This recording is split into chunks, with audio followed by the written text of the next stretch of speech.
Hello guys, welcome और welcome back to my channel twisted कहानियां। आज जो स्टोरी या जो केस मैं आपके लिए लेकर आई हूँ वो एक कैंपिंग स्टोरी है और एक बहुत ही इंटरेस्टिंग स्टोरी है। मेरे एक सब्सक्राइबर मोहम्मद अरशद जी ने मुझसे ये कहा था कि मैं कोई कैंपिंग स्टोरी लेकर आऊं, या मुझे ऐसा लगता है कि उनका मतलब था कि कोई फॉरेस्ट स्टोरी। तो इसी तरीके की स्टोरी मैं आप लोगों के लिए लेकर आई हूँ, जो कि मुझे बहुत ज्यादा इंटरेस्टिंग लगती है और बहुत दिनों से पेंडिंग थी आप लोगों को सुनाने के लिए। तो उनके कहने पर आज ये स्टोरी मैं आप लोगों के लिए रिकॉर्ड कर रही हूँ और सीधे चलते हैं हम अपनी स्टोरी की तरफ। एल्बर्ट क्रीशन, जिनकी उम्र थी करीब 59 ईयर्स और जो कि एक अर्थ मूविंग कंपनी ओन करते थे, उनको एक बहुत ही ऑप्टिमिस्टिक इंसान के रूप में जाना जाता था। उनके पास पैसे की कमी नहीं थी, लेकिन वो एक बिल्कुल सिंपल लाइफ जीते थे। जब भी वो सुबह उठते थे बहुत ज्यादा चीयरफुल रहते थे और हमेशा अपनी वाइफ से अपना प्यार बयान करते रहते थे, यानी कि इन दोनों के बीच में बहुत ज्यादा प्यार था और इसको ये व्यक्त भी करते रहते थे एक दूसरे के साथ। इनकी शादी को 38 ईयर्स हो चुके थे और अब इन लोगों को पता था कि इनके पास जो भी समय है, जो भी समय ये बिता रहे हैं, उसका हर एक मोमेंट इनको एंजॉय करना चाहिए। और यही वो करते भी थे। वो हर एक पल को खुशी से जीना चाहते थे। अब जो इनकी वाइफ थी रीटा, वो इनके बिल्कुल अपोजिट थी और उनका टेम्परामेंट भी अपने हस्बैंड से एकदम अलग था। लेकिन उसके बाद भी ये दोनों हस्बैंड वाइफ एक दूसरे को पूरी तरह से कॉम्प्लीमेंट करते थे। रीटा एक बिल्कुल ही शांत रिलीजियस महिला थी और उनकी उम्र थी 56 ईयर्स। इधर जो इनके हस्बैंड थे वो बहुत ज्यादा चीयरफुल, बहुत ज्यादा आउटस्पोकन थे, जैसे कि मैंने आपको बताया। और ये जो इनकी वाइफ थी रीटा, इनको बिल्कुल भी अकेले रहना पसंद नहीं था। वो कभी भी अल्बर्ट के बिना, यानी कि अपने हस्बैंड के बिना, ट्रैवल नहीं करती थी। इधर जो अल्बर्ट थे वो बिल्कुल स्ट्रेंजर लोगों के साथ भी ट्रैवल कर सकते थे, उनके साथ बातचीत कर सकते थे और यानी कि वो किसी के भी साथ बातचीत में इन्वॉल्व हो सकते थे। लेकिन रीटा ऐसा नहीं कर पाती थी। रीटा के बैकपैक में हर समय बाइबल होती थी। ऐसा नहीं था कि वो इतनी ज्यादा रिलीजियस थी कि हर जगह उनको बाइबल की जरूरत पड़े, लेकिन कहीं ना कहीं बाइबल से उनको स्ट्रेंथ मिलती थी। इन दोनों ने अपनी जिम्मेदारियां अनकहे तौर पर ही बांटी हुई थी। जो एल्बर्ट थे वो सारे के सारे डिसीजंस लेते थे। उनकी लाइफ किस तरह से आगे चलनी है वो सब कुछ एल्बर्ट डिसाइड करते थे। इधर जो रीटा थी वो इस परिवार को स्टेबिलिटी और इमोशनल सपोर्ट प्रदान कर रही थी। यानी कि दोनों अपने अपने रोल्स अच्छी तरीके से निभा रहे थे। उनका बिजनेस भी बहुत अच्छा चल रहा था, उनके पास पैसे की कोई कमी नहीं थी, जैसे कि मैंने आपको बताया। ये लोग कनाडा के पेंटिक्टन में रह रहे थे। ये लोग नाजरीन चर्च के एक्टिव मेंबर्स थे। ये कई बार कम्युनिटी सर्विसेज किया करते थे। इसके अलावा एल्बर्ट पूरे एंथुसियाज्म से अपना बिजनेस चला रहा था। अपने 38 ईयर की शादी में ये ना सिर्फ स्पाउसेस थे बल्कि एक टीम जैसे बन चुके थे। मार्च 2011 में इनके सामने एक अपॉर्चुनिटी आती है और ये अपॉर्चुनिटी ये थी कि ये अपना काम करते हुए भी इंजॉय कर सकते थे।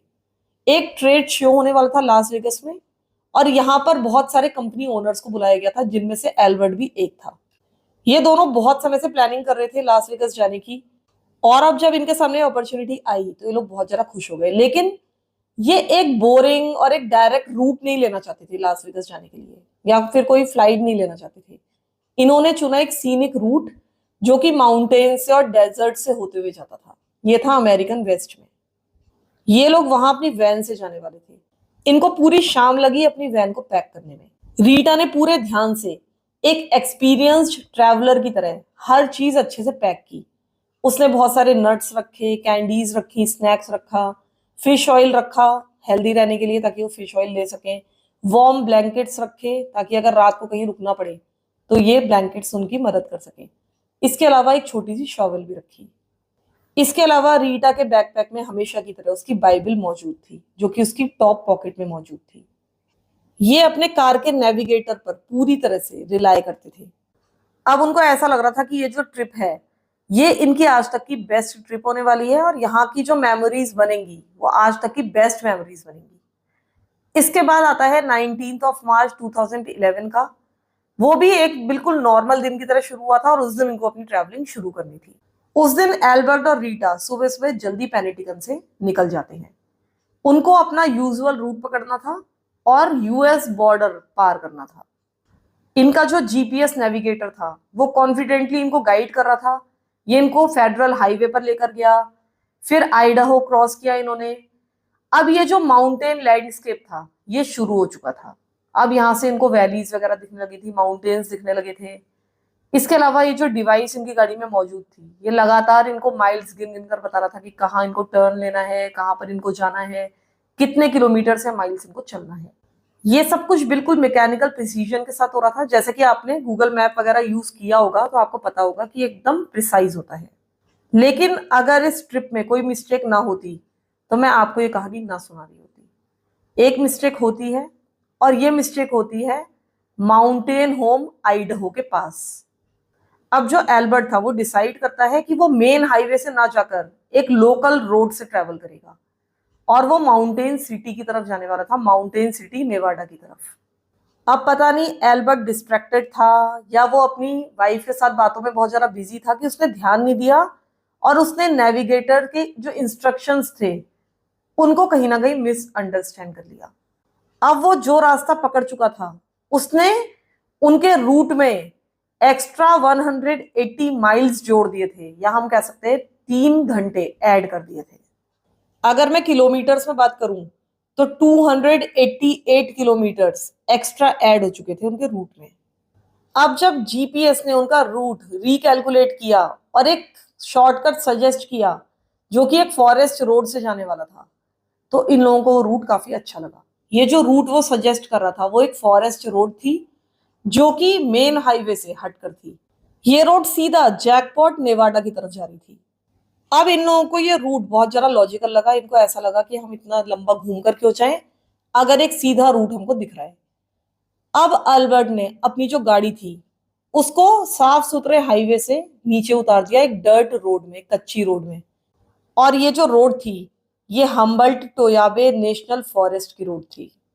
शुरू के कुछ किलोमीटर्स तो एकदम आसान थे, भले ही ये जो रोड थी कच्ची थी लेकिन काफी रीअश्योरिंग थी। पतली थी लेकिन ऐसा लग रहा था कि उस पर चला जा सकता है। जो सीनरी थी वो बहुत ही वाइल्ड और ब्यूटीफुल हो चुकी थी। अभी जो माउंटेन पीक्स थी उन पर अभी भी स्नो देखी जा सकती थी। इधर स्प्रिंग का क्योंकि सीजन लगभग आ चुका था तो अच्छा खासा प्लेजेंट मौसम हो रहा था। अभी तक कुछ भी ट्रबलसम नहीं लग रहा था, सब कुछ बहुत अच्छा लग रहा था। लेकिन धीरे धीरे ये जो रोड थी वो बहुत ज्यादा खराब नजर आने लगी। ये जो रोड थी ये इनको सीधा जारबेज विल्डरनेस में लेकर चली गई। ये यूनाइटेड स्टेट्स के, कॉन्टिनेंटल यूनाइटेड स्टेट्स के जो सबसे ज्यादा रिमोट एरियाज हैं उनमें से एक है।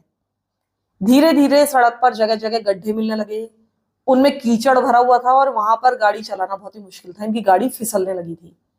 अभी तक ये लोग करीब करीब 5.5 माइल्स, या हम कह सकते हैं करीब करीब 8-10 किलोमीटर आ चुके थे इस सड़क पर। अब इन लोगों को कुछ ना कुछ गड़बड़ लगने लगी। इनको लग रहा था कि कुछ ना कुछ गड़बड़ तो जरूर है, और ये रोड एक ऐसी रोड नहीं लग रही है जिसमें जनरली लोग जाते होंगे। इसके बाद नेविगेटर ने इनको एक नैरो ट्रैक दिखाया। ये जो रास्ता था, ये जो रोड थी जो नेविगेटर दिखा रहा था, ये रॉक्स एंड बुशेस के बीच में से जा रही थी, एक तरह से जंगल के बीच में से जा रही थी।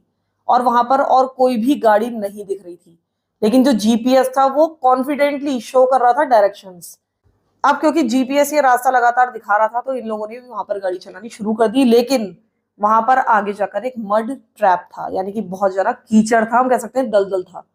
एल्बर्ट ने बहुत ही केयरफुली वहां से गाड़ी निकालने की कोशिश की, लेकिन वो जो स्टिकी मड थी, जो वो स्टिकी कीचड़ था, उसमें पहिए चलने के लिए तैयार नहीं थे। वो लगातार घूमते जा रहे थे लेकिन गाड़ी आगे नहीं बढ़ रही थी। जितना ज्यादा वो पैडल दबाकर गाड़ी को आगे बढ़ाने की कोशिश कर रहा था उतनी ज्यादा वो जो वैन थी वो उसी मड के अंदर फंसती जा रही थी। अब इन लोगों ने अपनी गाड़ी निकालने की कोशिश की, और ऐसा करने में इनके कई घंटे बीत गए। रीटा ने पहियों के नीचे पत्थर ला ला के रखे। जो शॉवल वो पता नहीं क्यों अपने साथ लेकर आई थी, इस समय बहुत ज्यादा काम आई। शायद उसके दिमाग में कुछ ना कुछ ऐसा रहा होगा कि कोई इमरजेंसी सिचुएशन आ सकती है, और ऐसी उनके सामने आ भी गई। उसने शॉवल से खोद खोद कर मड हटाई पहियों के नीचे से, और कई घंटों के बाद उन लोगों ने अपनी वैन फ्री भी कर ली थी। फिर इन लोगों ने आगे अपनी गाड़ी बढ़ाई, लेकिन कुछ ही फीट आगे जाने के बाद ये जो इनकी वैन थी ये एक और भी गहरे गड्ढे में जाकर फंस गई। अब इन्होंने बहुत ज्यादा कोशिश की उसको निकालने की, लेकिन इस बार वैन निकलने के लिए तैयार ही नहीं थी। वो बुरी तरीके से उस मड में फंस चुकी थी। अब ये लोग नॉर्मल रोड से 980 फीट की दूरी पर थे। अब धीरे धीरे शाम हो चुकी थी। ये क्लियर हो चुका था कि फिलहाल अपने आप वो इस मुसीबत से नहीं निकल सकते। जो पहली रात थी जो कि उन्होंने इस फंसी हुई वैन में काटी, वो उनके ऑप्टिमिज्म का एक तरह से इम्तिहान था। एल्बर्ट इतना ज्यादा परेशान था जितना परेशान रीटा ने कई सालों से उसको देखा ही नहीं था। जनरली वो हमेशा काम और कॉन्फिडेंट रहता था। वो बार बार गाड़ी के चारों ओर घूम रहा था। वो सिचुएशन को बार बार असेस करने की कोशिश कर रहा था और ये चाह रहा था कि किसी भी तरीके से ये गाड़ी निकल जाए, लेकिन वैन बुरी तरीके से क्योंकि फंसी हुई थी तो ये ऐसा करने में कामयाब नहीं हुए।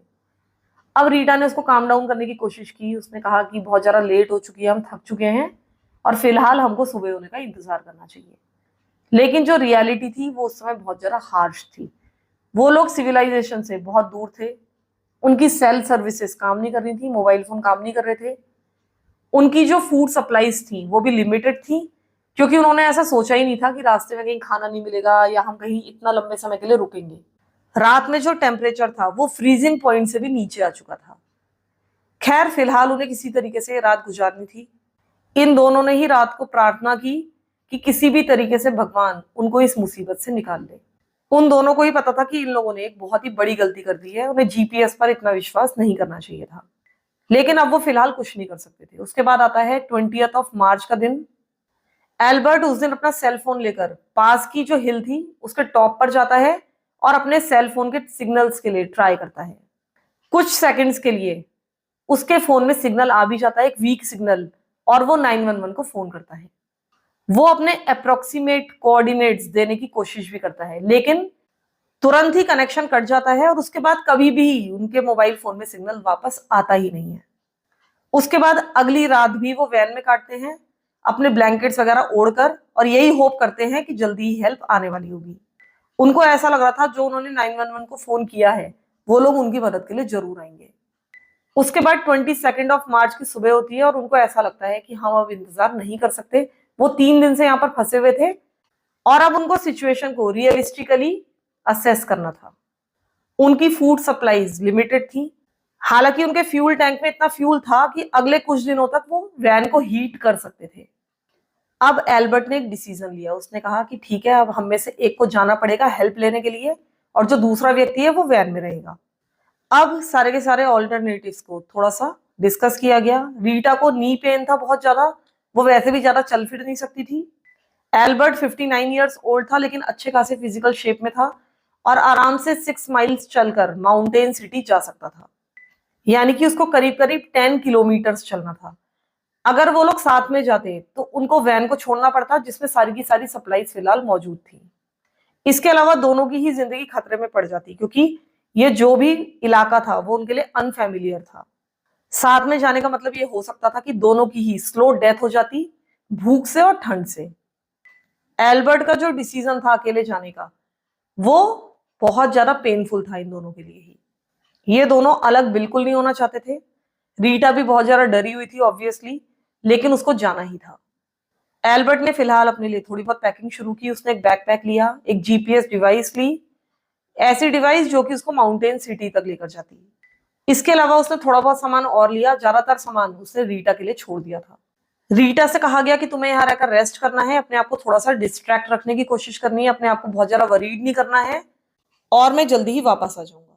लेकिन इनकी फेयरवेल बहुत ज्यादा पेनफुल थी। इन दोनों ने साथ में प्रार्थना की, गॉड से कहा कि हमें प्रोटेक्शन दो और विजडम दो। एल्बर्ट ने अपनी वाइफ रीटा को हक किया और कहा आई लव यू, और उसके बाद एल्बर्ट अपने रास्ते पर चला गया, यानी कि दोनों अलग हो गए। अब रीटा को स्ट्रांग बने रहना था। उसको पता था कि इस जंगल में वो पूरी तरह से अकेली है, लेकिन उसको एल्बर्ट के आने का इंतजार करना था। अब एल्बर्ट अपने रास्ते पर निकल गया। जीपीएस उसको एक डायरेक्ट रूट दिखा रहा था माउंटेन सिटी का। ये जो रूट था बहुत सारे माउंटेन्स, बहुत सारे कैनियन से होकर जाता था और वो इस रास्ते पर कॉन्फिडेंटली चलता जा रहा था। बार बार वो पीछे देखता था, रीटा की तरफ हाथ हिलाता था, लेकिन फाइनली अब वो रीटा की आंखों से ओझल हो गया। अब रीटा पूरी तरह से अकेली रह गई थी। वो अकेली थी एक ऐसी वैन में जिसके सामने एंडलेस डेजर्ट फैला हुआ था। रीटा के पास थोड़े से नट्स थे, थोड़ी सी कैंडीज थी और साथ ही फेथ थी कि जल्दी ही उसका हस्बैंड वापस आएगा हेल्प लेकर। लेकिन कई घंटे गुजरने के बाद भी उसके हस्बैंड का कोई भी साइन उसको नजर नहीं आया और धीरे धीरे जो घंटे थे ये दिनों में बदलते चले गए। रीटा ने ऑर्गेनाइज्ड तरीके से रहना शुरू कर दिया था। एक ऐसी महिला जो कभी भी अकेले नहीं रही थी, वो इस कंप्लीट आइसोलेशन में अब सरवाइव करने वाली थी। लेकिन पैनिक और डिस्पेयर से बचने के लिए जरूरी था कि वो अपने दिन को अच्छी तरीके से ऑर्गेनाइज करे। वो हर सुबह उठकर प्रेयर करती थी। वो अपनी ट्रैवल बाइबल को खोलती थी और उसके बाद लगातार उनमें से पढ़ पढ़कर प्रेयर्स करती थी। बाइबल के जो वर्ड्स थे वो उसको बहुत ज्यादा स्ट्रेंथ देते थे। उसको पता था कि उसको आयरन डिसिप्लिन के साथ अपने फूड को राशन करना है। इसका जो डेली राशन होता था रीटा का, वो मिक्स्ड नट्स होते थे जो कि उसको केवल 1 टेबल स्पून खाने होते थे। वो इन नट्स में एक कैंडी ऐड करती थी और एक फिश ऑयल की टैबलेट ऐड करती थी। ये उसके पूरे दिन का राशन हुआ करता था। पानी ढूंढना भी उसका एक डेली रिचुअल बन चुका था और उसको पता था कि ये उसका मेन सोर्स है सर्वाइवल का। अच्छी बात यह थी कि इनकी वैन की कुछ ही दूरी पर, कुछ ही फीट्स की दूरी पर ही एक क्लियर माउंटेन स्ट्रीम बह रही थी जो कि थोड़ा सा सड़क से नीचे उतर के थी। अगर ये सोर्स ऑफ वाटर ना होता तो रीटा केवल 3 दिनों में मर गई होती। रीटा दिन में 2 बार वहां से पानी लेने के लिए जाती थी। उसके घुटने में बहुत ज्यादा दर्द था, लेकिन उसके बाद भी उसको पानी लेने जाना पड़ता था। वहां पर बहुत ही ठंडा पानी था, ऑब्वियसली ठंडा पानी बहता था। उसको जो भी प्लास्टिक बॉटल्स, जो भी मग्स मिले थे उसे वैन में, उनमें वो भर लिया करती थी। ये जो पानी था क्रिस्टल क्लियर था और एकदम ठंडा था, और इससे उसकी उंगलियां सुन्न हो जाती थी। लेकिन ये एकमात्र ऐसा रिसोर्स था जिसको राशन करने की उसको जरूरत नहीं थी, जितना चाहे पी सकती थी।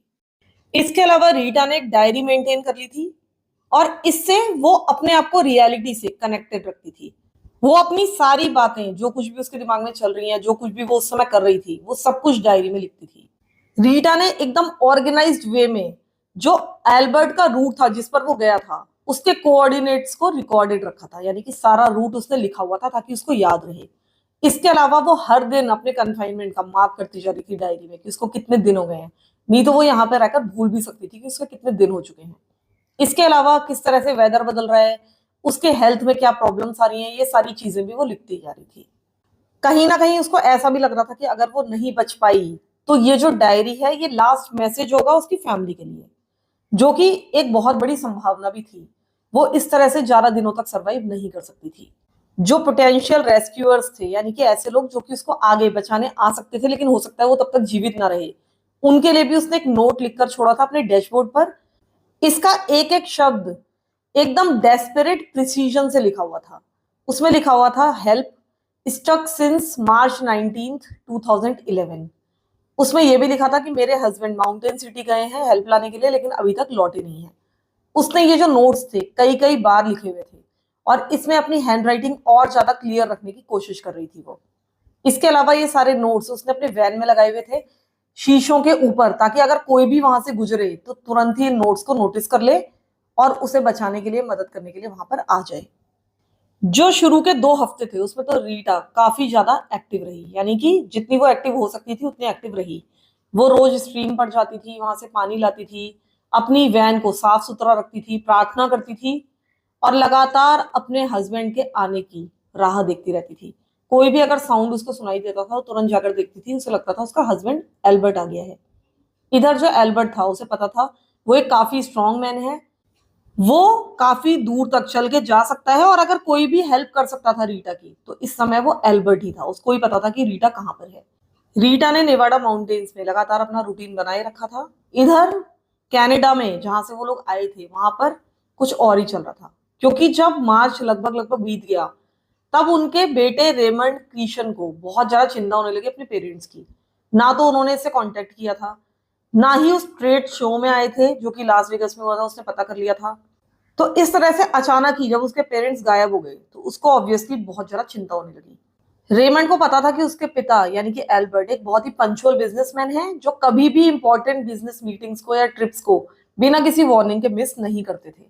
तो इस तरह से वो गायब बिल्कुल नहीं हो सकते थे। अब रेमंड ने पुलिस से कांटेक्ट किया और साथ ही यूएस अथॉरिटीज से भी। अप्रैल आते आते तक ये क्लियर हो गया था कि एल्बर्ट और रीटा कहीं ना कहीं गायब हो गए हैं और हो सकता है कि वो अमेरिकन वेस्ट के जंगलों में खो गए हों। इसकी भी गुंजाइश पूरी तरह से बन चुकी थी। अब इस फैमिली को, यानी कि बाकी जो पीछे फैमिली थी, उनको पता था कि वो लास वेगास जाने वाले हैं एक सीनिक रूट के थ्रू, वो सीधे रास्ते से वहां पर जाने वाले नहीं है। लेकिन एग्जैक्ट डिटेल्स किसी के पास भी नहीं थे। अब जो नेवाडा के शेरिफ थे, उन्होंने सर्च की जिम्मेदारी उठाई। उन्होंने बहुत सारी सर्च टीम्स को ऑर्गेनाइज किया और जो कपल के लास्ट नोन मूवमेंट्स थे उनको निकालने की कोशिश की। अब जैसा कि मैंने आपको बताया था कि एल्बर्ट ने एक छोटी सी 911 कॉल की थी जो कि बाद में कट गई थी, लेकिन उसके कारण इनके कोऑर्डिनेट्स फिलहाल पुलिस को मिल चुके थे। अब भले ही उनके कोऑर्डिनेट्स मिल चुके थे, लेकिन फिर भी ये जो सर्च एरिया था ये हंड्रेड्स ऑफ स्क्वायर माइल्स का था। यहाँ पर सर्च करना इतना आसान नहीं था। ये जो हम्बल टोयाबे नेशनल फॉरेस्ट था, इसमें बहुत सारे चैलेंजेस थे पुलिस वालों के लिए, सर्च ऑपरेशन के लिए, सर्च पार्टीज के लिए। क्योंकि स्प्रिंग वेदर चल रहा था, इस कारण से और ज्यादा परेशानियां बढ़ गई। बहुत ज्यादा वहां पर फॉग रहता था, हेलीकॉप्टर्स को विजिबिलिटी नहीं मिल रही थी, इतना ज्यादा वहां पर मड था, इतना ज्यादा दलदल था कि रोड्स इम्पॉसिबल हो गई थी। इसके अलावा जो स्नो पिघल रही थी उसने भी रास्तों को बहुत ज्यादा कठिन कर दिया था, एक तरह से रास्तों को ब्लॉक कर दिया था। अब जो वहां के लोकल रेजिडेंट्स थे उन्होंने वॉलंटियर्स के रूप में इन सर्च पार्टीज को ज्वाइन कर लिया था। उनको वहां के रास्ते अच्छी तरीके से पता थे। अब लोकल लोगों ने बहुत ज्यादा मदद की, लेकिन उसके बाद भी ये एरिया इतना ज्यादा वास्ट था कि कोई भी मदद मिल ही नहीं रही थी। इन लोगों ने ये पाया कि वहां पर घुटने घुटने तक का कीचड़ जमा हो चुका था। इतनी ज्यादा बारिश हो रही थी कि जितनी सड़कें थी अब वो दलदल में बदल चुकी थी। अब ये जो इस कपल का यानी कैनेडियन कपल की जो डिसअपीयरेंस की खबरें थी, इन्होंने मीडिया का अटेंशन ग्रैब कर लिया था। कैनेडियन टेलीविजन बहुत ज्यादा इस न्यूज को कवर कर रहा था। रीटा और एल्बर्ट जिस चर्च कम्युनिटी का हिस्सा थे, उन्होंने एल्बर्ट और रीटा के लिए प्रेयर मीटिंग्स ऑर्गेनाइज की। इधर ये सब कुछ चल रहा था, इनकी जोर शोर से तलाश चल रही थी। इधर जो रीटा थी वो लगातार वीक होती जा रही थी और फर्स्ट मंथ के एंड तक आते आते उसकी जो डेली डाइट थी, जो केवल 100-200 कैलोरीज की थी, उसने रीटा की हेल्थ पर बहुत ज्यादा नेगेटिव इफेक्ट दिखाना शुरू कर दिया था। अप्रैल का अंत आते आते तक उसका करीब 10 किलो वजन कम हो चुका था और अब वो इतनी वीक हो चुकी थी कि क्रीक से पानी लेने जाना भी अब उसके लिए भारी पड़ने लगा था। इधर जो सर्च पार्टीज थी वो लगातार बहुत ज्यादा काम कर रही थी, बहुत तेजी से ढूंढ रही थी, लेकिन उसका कोई फायदा नहीं हो रहा था। टाइम लगातार हर किसी के अगेंस्ट काम कर रहा था। इधर जो रीटा थी एक तरह से वो मर रही थी स्टारवेशन के कारण, भूखमरी के कारण। इधर जो एल्बर्ट था उसके बारे में अभी तक किसी को भी कुछ भी नहीं पता था। 6 मई 2011 आते आते तक, जो कि रीटा के यहाँ पर फंसे हुए 49th डे था, उस दिन उसने ऐसा पाया कि उसकी बॉडी अब उसका साथ नहीं दे रही है।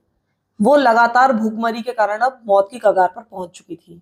वो यहाँ पर करीब 7 वीक्स गुजार चुकी थी और उसका करीब अभी तक 13-14 kg वजन कम हो चुका था। अब पानी लेने जाना भी उसके लिए एक बहुत बड़ा काम था। उसको लगता था कि वो पानी लेने भी नहीं जा पाएगी, अगर वो ऐसा करेगी तो शायद वो मारी जाए। रीटा ने एक बार ये भी कोशिश की थी कि वो किसी आसपास के फैमिलियर स्पॉट पर पहुंच जाए। उसने ऐसी कोशिश भी की, लेकिन उसको कोई भी ऐसा स्पॉट नहीं मिला। उसके बाद उसने डिसाइड किया कि वो वापस वैन में पहुंच जाएगी, लेकिन इसके लिए उसको सुपर ह्यूमन एफर्ट लगाना पड़ा। उसको बहुत ज्यादा चेस्ट पेन हो रहा था। वो एक तरह से जमीन पर रेंग रही थी, क्रॉल कर रही थी वापस आने के लिए। हर 1-2 फीट पर उसको रुकना पड़ रहा था, इतना ज्यादा वो थक रही थी। उसकी हार्ट बीट रेस करने लगी थी। ऐसा लग रहा था कि उसकी बॉडी शट डाउन होना शुरू हो गई है। फाइनली किसी तरीके से वो वैन तक पहुंची और तब रीटा ने उस दिन रियलाइज किया कि शायद उसका अंत करीब आ चुका है। और अब पहली बार इतने दिनों में उसने डेथ के बारे में सोचा। अभी तक उसने अपने आप को अलाउ नहीं किया था इस बारे में सोचने के लिए, क्योंकि डेथ को वो एक पॉसिबिलिटी के रूप में नहीं देख रही थी। उसको पूरी उम्मीद थी कि वो बच जाएगी, लेकिन अब उसको ऐसा लगने लगा था कि उसका अंत अब निकट है और उस बारे में भी अब उसको सोचना चाहिए। अब उस दिन रीटा ने अपनी वैन को पूरी तरह से साफ किया, अच्छी तरीके से सारा सामान अरेंज किया, जैसे कि अपनी फाइनल जर्नी की तैयारी कर रही हो। उसके बाद उसने वो जो डायरी लिखी थी इतने दिनों से, उसको केयरफुली उसने फोल्ड किया और जितने भी उसने नोट्स लिखे थे इन 49 डेज में, वो कुछ तो उसने अपनी वैन में लगा दिए, कुछ डायरी के अंदर रख दिए। वो चाहती थी कि जब रेस्क्यू करने के लिए उसको कोई यहाँ पर आए या कोई भी यहाँ से गुजरे तो उसको एकदम विजिबल हो ये नोट्स, और जिस किसी को भी उसकी बॉडी मिले वो ये अच्छी तरीके से समझ जाए कि उसके साथ क्या हुआ था, किसी को भी कोई कंफ्यूजन ना रहे। उसके बाद उसने अपने आप को एक ब्लैंकेट में रैप किया और गाड़ी की बैक सीट पर जाकर लेट गई। उस दिन उसको बहुत ज्यादा शांति का एहसास हुआ। उसने अपनी मौत को स्वीकार कर लिया था।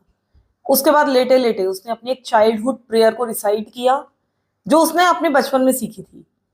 ये प्रेयर थी, Lord I go to sleep, I entrust my soul to you, if I die before dawn call my soul to you. तो ये सारी चीजें दोहराते हुए अब वो आराम से लेट चुकी थी। इन 49 डेज में पहली बार रीटा अब मौत के लिए तैयार थी। उसको इसका कोई दुख भी नहीं था, वो इसको भगवान की मर्जी समझकर स्वीकार कर रही थी। रीटा अपनी इस फेट को डिग्निटी के साथ स्वीकार करना चाहती थी, उसे भगवान से कोई भी शिकायत नहीं थी। अब रीटा ने अपनी आंखें बंद कर ली और एक गहरी नींद में सो गई। उसे पता था कि यह नींद उसकी आखिरी नींद हो सकती है। 2 घंटे के बाद अचानक से उसकी नींद खुली और उसको कुछ इंजन्स की आवाज सुनाई दे रही थी। पहले तो उसे ऐसा लगा कि उसको हेलुसिनेशन हो रहा है, लेकिन जैसे जैसे उसको ये आवाजें तेज सुनाई देने लगी, उसको लगा कि नहीं, ये हेलुसिनेशन नहीं है बल्कि कोई बाहर है। अब उसकी जो सर्वाइवल इंस्टिंक्ट्स थी वो जाग चुकी थी। रीटा की सारी थकान अचानक से दूर हो गई। वो तुरंत उठकर बैठी और वैन से बाहर निकली। बाहर निकलकर उसने पाया कि 3 लोग एटीवी पर वहां पर पहुंचे हैं। अभी वो लोग वैन के पास नहीं पहुंचे थे, बल्कि वो उसको एक मोड़ पर दूर दिखाई दे रहे थे। उसको ऐसा लग रहा था कि वो किसी दूसरी दुनिया के ही लोगों को देख रही है। अभी तक इतने दिनों में उसने किसी को भी नहीं देखा था और इस चीज पर उसको विश्वास ही नहीं हो रहा था। ये लोग थे चैड और विटनी हरमन। ये लोग अपने फादर ट्रॉय के साथ यहाँ पर पहुंचे थे और ये लोग रीटा और उसके हस्बैंड की तलाश में यहाँ पर नहीं पहुंचे थे, बल्कि ये मूज एंटलर्स की तलाश में यहाँ पर पहुंचे थे। जब ये लोग यहाँ पर पहुंचे तो इन्होंने एक इनक्रेडिबल चीज देखी। उन्होंने पाया कि यहाँ की मड में, यहाँ के दलदल में एक मिनी वैन अटकी हुई है और आज तक ऐसा नजारा उन्होंने कभी भी इस जंगल में नहीं देखा था। यहाँ तो कोई भी जीवित व्यक्ति बहुत मुश्किल से दिखाई देता था और यहाँ पर एक वैन अटकी हुई थी जिसको यहाँ पर होना ही नहीं चाहिए था। ये यहाँ के लोकल लोग थे, उन्हें यहाँ का चप्पा चप्पा पता था, लेकिन कभी भी उन्होंने यहाँ पर किसी भी गाड़ी को आते जाते देखा ही नहीं था। उनके लिए तो वो वैन एक स्पेसशिप की तरह थी जो कि शायद आसमान से यहाँ पर गिर गई थी। कोई भी यहाँ पर वैन चलाकर नहीं आता था, ये कोई रास्ता था ही नहीं। लेकिन उसके बाद उनको एक महिला दिखी जो कि एक कंकाल जैसी नजर आ रही थी और उन्होंने देख लिया था कि ये महिला उस वैन से बाहर निकली है। उनको ये सारा कुछ एक चमत्कार जैसा लग रहा था। जैसा कि रीटा को उन्हें देखकर लग रहा था, उन लोगों को भी रीटा को देखकर ऐसे ही लग रहा था। जब ये लोग रीटा के पास पहुंचे तो रीटा ने जो पहला सेंटेंस बोला वो ये था, वी आर स्टूपिड कैनेडियंस। उसकी आवाज इन लोगों को बड़ी मुश्किल से ही सुनाई दी। ऐसा लग रहा था उसको बोलने में भी दिक्कत हो रही थी। उसने इन लोगों को बताया कि हमारा नेविगेटर हमें यहाँ लेकर आ गया है और हम यहाँ पर फंस चुके हैं। मेरे हस्बैंड करीब 1 महीने पहले हेल्प लेने गए थे। वो बहुत स्ट्रांग है, ही इज अ फाइटर, लेकिन वो वापस नहीं लौटे हैं। इतनी बुरी कंडीशन होने के बाद भी उसको एल्बर्ट की बहुत ज्यादा चिंता थी। चैड ने अब इस महिला को देखा और उसको अपनी आंखों पर विश्वास ही नहीं हो रहा था कि वो 49 डेज से इस भयंकर जंगल में फंसी हुई है और अभी भी जीवित है। अब चैड ने तुरंत ही अपने रेडियो के जरिए इमरजेंसी सर्विसेज से कांटेक्ट किया और उसके बाद यहाँ पर एक मेडिकल हेलीकॉप्टर को भेजा गया ताकि इस महिला को रेस्क्यू किया जा सके। 6 मई की शाम तक अब रीटा को ट्विन फॉल्स मेडिकल सेंटर में लाया जा चुका था और यहाँ पर उसकी पहली प्रोफेशनल मेडिकल केयर शुरू हो चुकी थी। रीटा को बचा लिया गया था, लेकिन अभी तक ये नहीं पता था कि एल्बर्ट कहाँ चला गया है।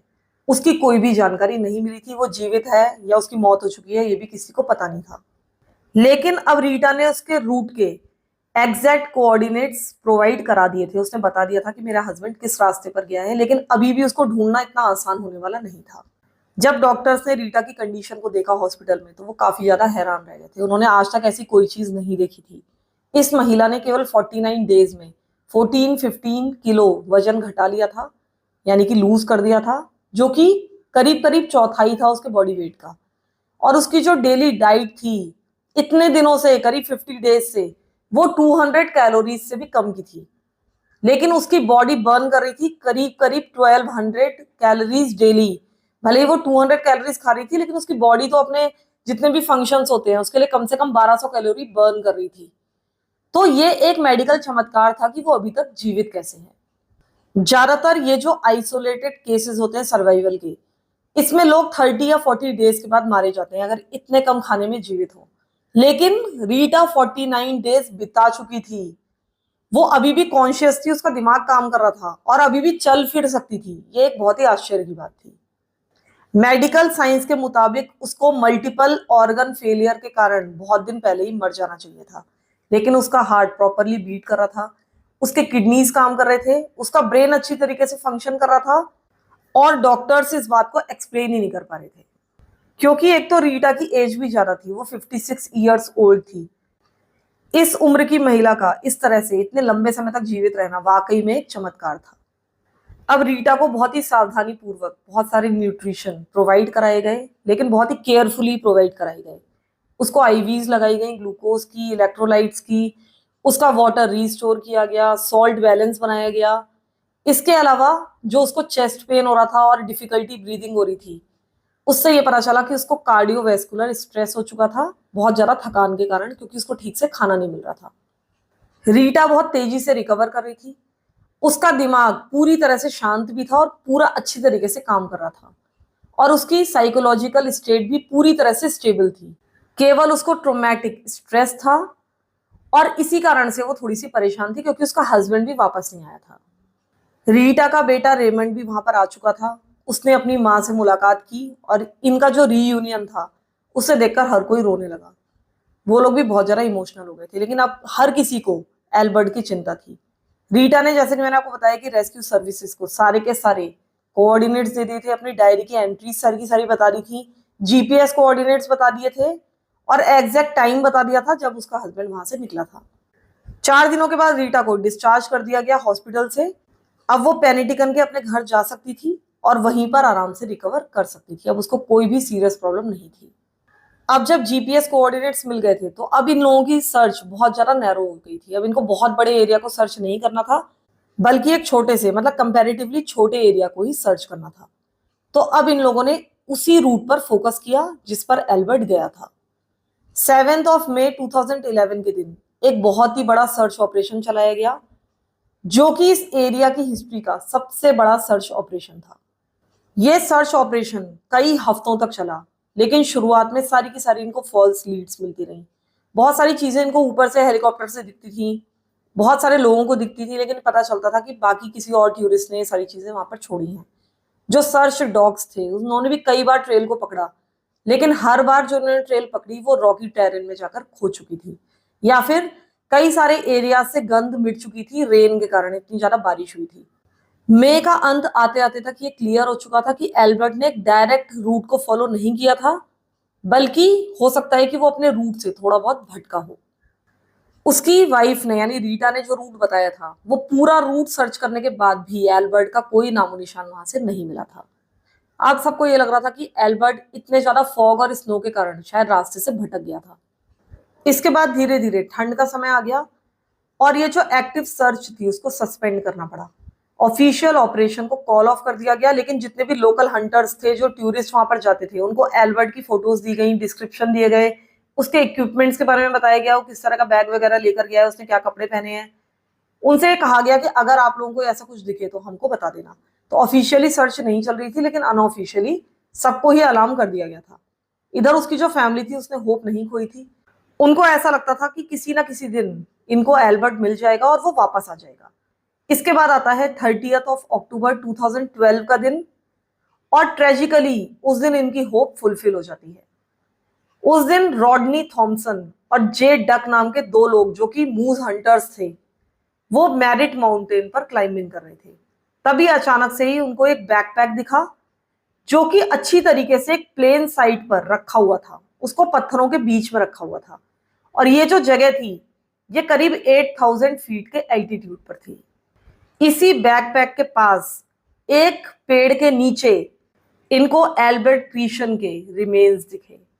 उसका जो स्केलेटन था अब केवल वही बचा था, लेकिन वो पूरी तरह से प्रिजर्व था। उसके स्केलेटन या कंकाल ने अभी भी कपड़े पहने हुए थे, अभी भी उसके पास एक ब्लैंकेट था जो कि उसने ओढ़ा हुआ था, और उसकी पर्सनल बिलोंगिंग्स आसपास ही रखी हुई थी। इस स्केलेटन के पास ही एक वॉलेट रखा हुआ था, उसमें डॉक्यूमेंट्स थे, जिससे पता चल चुका था कि ये एल्बर्ट ही है। तो जो एल्बर्ट था उसने मैरिट माउंटेन पर क्लाइंब किया था। शायद उसको ऐसा लग रहा था कि इस माउंटेन के ऊपर चढ़कर मुझे बेटर व्यू मिल जाएगा इस एरिया का, या हो सकता है उसको ये उम्मीद हो कि उसका सेल फोन रिसेप्शन वापस आ जाएगा, शायद वहां पर उसको सिग्नल मिल जाएंगे। लेकिन उसके बाद वो बर्फ में, स्नो में खो गया, उसको फॉग में कोई रास्ता नहीं दिखाई दिया, और उसके बाद वो भटक गया। अब फोरेंसिक एग्जामिनेशन कराया गया उसके स्केलेटन का, तो उससे ये पता चला कि उसकी डेथ हुई थी बहुत ज्यादा थकान के कारण और हाइपोथर्मिया के कारण। यह भी पता चल गया था कि अपनी वैन छोड़ने के 1 हफ्ते के अंदर ही उसकी मौत हो चुकी थी। उसकी मौत हुई थी 25 मार्च और 30 मार्च 2011 के बीच में किसी दिन उसकी जो बॉडी की पोजीशन थी, उसकी जो बैकपैक की पोजीशन थी, उससे पता चलता है कि अपने अंतिम समय तक वो पूरी तरह से कॉन्शियस था। उसको पता था कि वो मरने वाला है। 31 अक्टूबर 2012 के दिन इसकी फैमिली को खबर दे दी गई कि इसकी मौत हो चुकी है और यहाँ पर इसका स्केलेटन मिला है। बाद में इसकी फैमिली ने आगे आकर मीडिया को ये बयान दिए कि हमें तो पहले से ये शक था कि एल्बर्ट की मौत हो चुकी है और हमको पता था कि वो भगवान के पास जा चुका है, लेकिन अब हमें अच्छी तरीके से पता है कि आखिरी दिन उसके साथ क्या हुआ था और इस कारण से हम बहुत ज्यादा अब शांति महसूस कर रहे हैं क्योंकि एल्बर्ट के केस को एक क्लोजर मिल चुका है। रीटा को भी जब उसकी बॉडी की डिस्कवरी के बारे में पता चला तो वो बहुत ज्यादा दुखी हुई। उसके लिए सब कुछ बहुत ज्यादा पेनफुल था लेकिन जरूरी भी था। ये जो अनसर्टेनिटी वो पिछले 18 महीनों से सह रही थी, फिलहाल उसको एक उसका अंत मिल चुका था। उसने आगे आकर कहा कि मुझे ऐसा लगता है कि मैं तो उसकी डेथ को बहुत समय पहले एक्सेप्ट कर चुकी थी, लेकिन फाइनली ये जानना भी बहुत इंपॉर्टेंट था कि आखिर उसके साथ हुआ क्या था।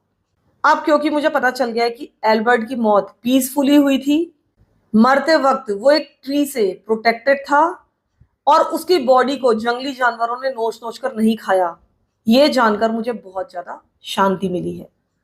ये भी पता चल चुका था कि एल्बर्ट ने एक बहुत लंबी दूरी तय की थी और वो भी पैदल, अपने को और अपनी वाइफ को बचाने के लिए। यानी कि उसने जो बहादुरी दिखाई थी वो बहुत ज्यादा इनक्रेडिबल थी।